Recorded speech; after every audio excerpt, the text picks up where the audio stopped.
तानसेन को मुगल कालीन दरबार का सबसे होनहार संगीतज्ञ माना जाता था। अकबर तानसेन की हर एक धुन पर फिदा था। एक बार अकबर और तानसेन बैठे हुए थे, बातचीत चल रही थी। अकबर के मुंह से निकला कि तानसेन, मुझे नहीं लगता इस दुनिया में तुमसे बढ़िया कोई गीतकार हुआ जो गाना गाता हो, तुमसे बढ़िया संगीतज्ञ कोई होगा, कितना मधुर गाते हो।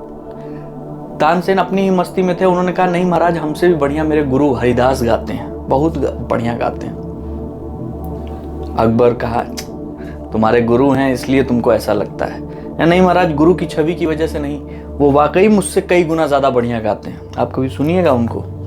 तानसेन को अंदर बोला नहीं उन्होंने कि अकबर के अंदर जिज्ञासा जगी कि भैया कैसा गाते हैं, कौन, बुलाओ उनको। क्या महाराज क्षमा कीजिए, वो दरबार में आके नहीं गाएंगे, वहीं गाते हैं, वहीं अपनी कुटिया।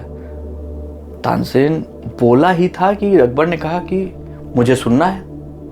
तानसेन ने कहा, आपको सुनना है तो आपको जाना पड़ेगा। अकबर बोला, चलो। और तानसेन और अकबर एक घोड़े पे सवार हुए, 2 घोड़ा गया, बाकी सारा लाम झाम वहीं छोड़ के। जब वो उस कुटिया के पास पहुंचे जहां स्वामी हरिदास रहा करते थे, तो हरिदास से उस कुटिया से करीब 100 मीटर पहले उन्होंने घोड़ा भी छोड़ दिया। और तानसेन ने अकबर से कहा, चलिए महाराज। आगे बढ़े, एक झाड़ी थी उस कुटिया के पास में। उन्होंने कहा, महाराज यहीं रुक जाते हैं। क्यों? अरे चलो अंदर चलते हैं कुटिया में और बोलते हैं कि मैं अकबर आया हूं, सुनाओ गाना। तानसेन ने कहा, महाराज वो किसी के लिए गाते नहीं है, वो जब गाते हैं तो सुन सकते हैं आप, वो किसी के लिए नहीं गाते हैं, वो सिर्फ अपने मस्ती अपनी धुन के लिए गाते हैं। तो उसने कहा, बड़ा कर पड़े यार तानसेन, ये कैसे हो सकता है भाई हम। तो उसने, राजा ने, अकबर ने सोचा कि अब कुछ भी हो जाए मैं गाना सुन के ही जाऊंगा। वो लोग उस झाड़ी के पास पहुंचे, वहां इंतजार करने लगे। करीब 1 घंटे बाद स्वामी हरिदास अपने कुटिया से बाहर निकले, नदी के पास गए और बैठे और एक अद्भुत राग छेड़ दिया उन्होंने। उस झाड़ी के पीछे खड़े हुए तानसेन और अकबर दोनों के दोनों मंत्रमुग्ध होकर रोने लगे। और स्वामी हरिदास अपना राग छेड़ने के बाद बढ़िया गए, नदी में स्नान किया, वापस आए और अपनी कुटिया में चले गए। ये चीज देखकर तानसेन एकदम मंत्रमुग्ध था और अकबर की हालत खराब। अकबर को लगा, वाकई इतनी सुंदर, इतनी मधुर, इतनी अच्छी आवाज। उसने तानसेन को बोला कि तुम थोड़ी कोशिश करते रहो, हो सकता है तुम्हारी आवाज भी ऐसी ही मधुर हो जाएगी।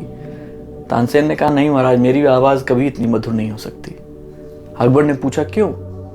तानसेन ने कहा, महाराज मैं आपकी जी हजूरी में गाता हूं, आपके लिए गाना। और हमारे गुरु वो सिर्फ अपने लिए गाते हैं, वो अपनी मस्ती में रहते हैं, उनकी धुन अपने लिए और अपने ईश्वर के लिए होती है।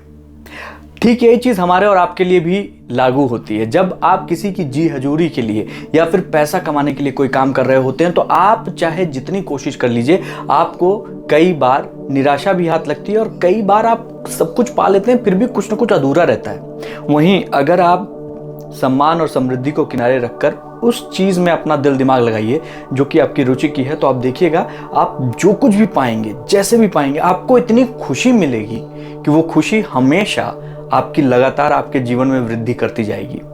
यानी कि अगर आप समर्पण के प्रति समर्पित होंगे तो आपको एक अनोखा संसार देखने को मिलेगा।